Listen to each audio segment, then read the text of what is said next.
It started with a leak. A single line buried inside a classified cable, but powerful enough to shake a nation. Traoré has 24 hours. Deliver 90% of the oil and gold, or face consequences. The signature at the bottom, Donald J. Trump, now leading an aggressive global business offensive through private diplomatic channels, had made a demand that stunned even Washington insiders. He wanted near total control of Burkina Faso's newly discovered oil and strategic gold reserves. No negotiation, no diplomacy, just an ultimatum. It wasn't just a message, it was a threat, and it was delivered straight to the heart of Ouagadougou. According to insiders, the cable came through a trusted intermediary, a former US military attaché, escorted by private American security contractors. It landed on Traoré's desk at dawn. The wording was clear: allow US corporations to immediately begin oil extraction and gold export operations. Sign over long-term control of Burkina Faso energy policy to an American-led economic board. Do it within 24 hours, or risk sanctions, resource blockades, and internal sabotage. Trump's message wasn't veiled in diplomacy. It was raw, ruthless, transactional. We saved you from terrorism, now pay us back. But what Trump didn't count on was the man sitting on the other side of that letter. Captain Ibrahim Traoré didn't blink. He called in his intelligence chief. He called in his army commander, and then he looked them both in the eye and said, "Tell the Americans, Burkina Faso is not for sale." By midday, the leak had gone viral. African networks broke the story. Screens lit up from Lagos to Kinshasa. Trump demands African resources. Traoré given 24-hour deadline. The world watched. Burkina Faso held its breath. And Captain Traoré began to write his response, not with ink but with steel. For months, it was one of the best-kept secrets in Africa, buried deep beneath the arid plains of northern Burkina Faso. Something that could change everything. Oil, not rumors, not speculation, but confirmed, massive, untouched reserves. The discovery was made by a classified geological team, operating under a joint military energy division set up quietly by Captain Traoré after seizing power. Russian engineers had helped conduct deep-ground scans. Iranian survey drones had flown under radar coverage. North Korean tech teams had encrypted the data. Everything was sealed, everything was locked down, until it wasn't. Because the moment the first underground drill broke surface, satellites saw it. American satellites, French satellites, eyes in the sky that never sleep. Within 48 hours, US intelligence agencies flagged anomalous energy activity in the Sahel. They traced shipments of industrial equipment arriving from Iran and Venezuela. They intercepted encrypted messages referencing a new sovereign petroleum corridor. And then the gold trails lit up too. Burkina Faso had already begun quietly reclaiming its gold mines, pushing out French-controlled corporations and replacing them with state-led military protection. The revenue was no longer heading to Paris. It was going straight to a Burkina Faso development fund. The US knew what this meant. A country with oil and gold, not owned by Wall Street, not controlled by Paris, not begging the IMF, but defended by rifles and flags. That wasn't just a threat, it was an example, and that's what scared them. They didn't just want the resources, they wanted to stop the model from spreading, before Mali, Niger, Chad or Congo followed suit. That's when the calls started. From Exxon, from Chevron, from Washington, all asking the same question. How do we shut this down before it becomes another Libya? But this time, African-owned. The answer came quickly. Send Trump, send the threat, and force Traoré to bow. But the man they were pressuring doesn't kneel. When the message arrived in Ouagadougou, it wasn't dressed in diplomacy. It came wrapped in arrogance, the language of empire disguised as business. Trump's team delivered it like a business deal. But make no mistake, this wasn't negotiation. It was extortion. The demands were outlined in a 7-page document marked Confidential Strategic Resource Acquisition Framework. But the content was anything but subtle. 90% of Burkina Faso's oil production was to be granted to US oil giants for stabilization and infrastructure purposes. Control of all major gold export routes was to be handed over to US-approved intermediaries. An American advisory committee would oversee all new mining contracts and revenue distribution. And in exchange, promises of military security cooperation, technology partnerships, and protection from regime change. Yes, you read that right. Protection from regime change. A veiled threat buried beneath polite wording. The message, obey us or fall. And at the top of the document, in thick red ink, one handwritten note. Traoré has 24 hours. DJT. It wasn't just economic colonialism, it was imperialism 2.0. Bold, naked, and direct. Washington elites tried to distance themselves. They claimed Trump was acting privately, outside official government policy. But behind the scenes, the White House wasn't stopping him. Because Trump was doing what they all wanted. Just louder. He was saying what the West had always whispered. We don't care who runs Africa, as long as we own what's under it. But Traoré had already read the message, and he had already decided, no foreign hand will decide the fate of our soil. Because if this was a game of power, he was ready to play, but not as a pawn, as a sovereign man with a sovereign nation. And Trump? He had just threatened the wrong soldier. The message from Trump landed with a thud in the presidential war room, but Traoré didn't even flinch. He read it once, then again, then he pushed it aside and stood up, calm, steady, cold as steel. So, that's their price for peace, he said. Slavery in a suit and tie? His generals waited. His ministers stayed silent. And then Captain Ibrahim Traoré made his decision, not with hesitation, but with fire. They want 90% of our future, they'll get 100% of our resistance. He didn't call Paris. He didn't call Washington. He called the commander of Burkina Faso's Special Sovereignty Force, a unit created in secret just for this moment. Orders were issued. Lock down every oil field. Double the guards on every gold convoy. Shut down all data transfers to foreign contractors. Prepare the national media. A statement was coming. By midday, the entire country was watching. The screen faded to black. Then, the camera flickered on. No fancy background. No polished speech. Just Traoré in his uniform. One hand resting on a Burkina Faso flag. The other on a folder marked Confidential US Threat. His voice was calm. His eyes, ruthless. To the people of Burkina Faso and to the nations of Africa, an offer has been made to sell our oil, to sell our gold, to sell our honor in exchange for fear. He paused. To those behind this insult, to Mr. Trump and his backers, you have misjudged us. We are not Libya. We are not Iraq. We are not your playground. The room was silent. We will never trade our land for your luxury. We will never bow to your bullets or your banks. You gave us 24 hours. Here is our response. You have 24 hours to take your greed, your threats, and your arrogance, and leave African soil. He stood, saluted, and walked away. No questions, no negotiations, just a line in the sand, drawn with courage and conviction. And from that moment forward, Africa knew it had a warrior who would not kneel. While Traoré's words echoed across Africa, another storm was brewing, one the world couldn't see. Behind the scenes, in glass towers and shadowy boardrooms, panic set in. At ExxonMobil, calls were made to Washington.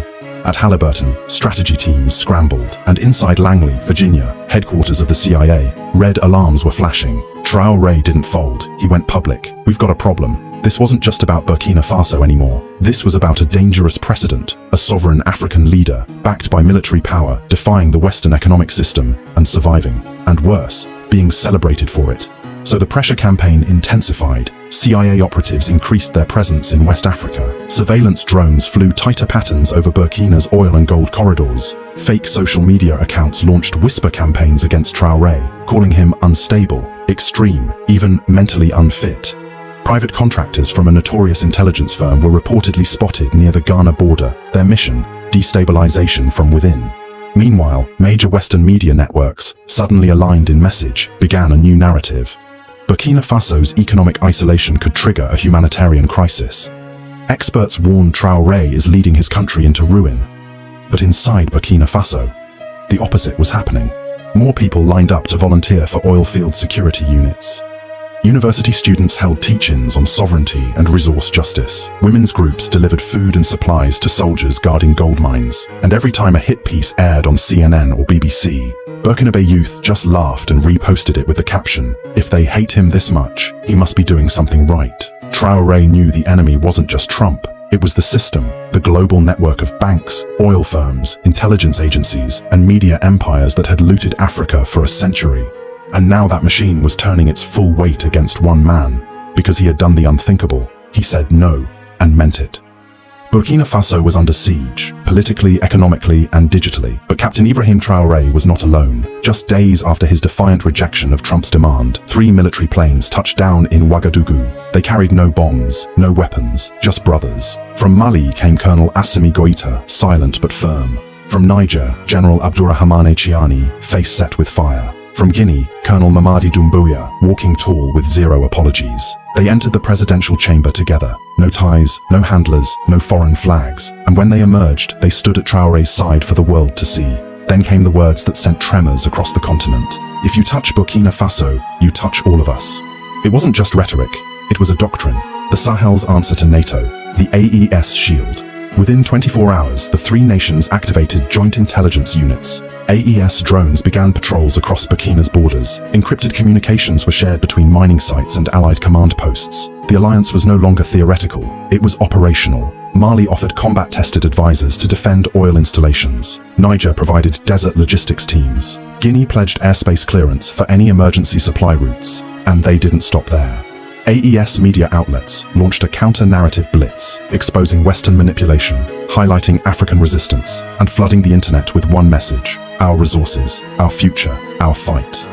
Across the region, people rallied. In Bamako, protests erupted in support of Traoré. In Conakry, murals were painted of him standing on oil drums with the Burkina Faso flag held high. Even in Chad and the Central African Republic, youth began chanting, AES or death. The West scrambled to respond, but their intelligence agencies had failed to predict one thing. This was not just about Burkina Faso, this was a pan-African firewall, and Traoré wasn't retreating. He was marching forward, backed by a brotherhood forged not in treaties, but in war, betrayal, and the shared dream of true African freedom.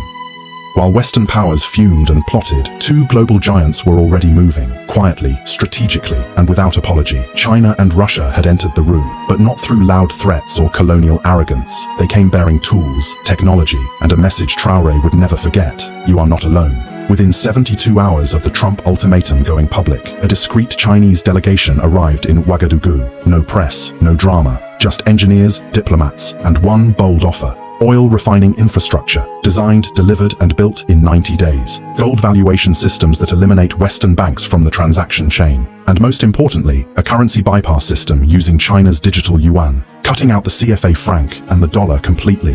Burkina Faso wouldn't just keep its oil and gold, it would control every stage of its value chain.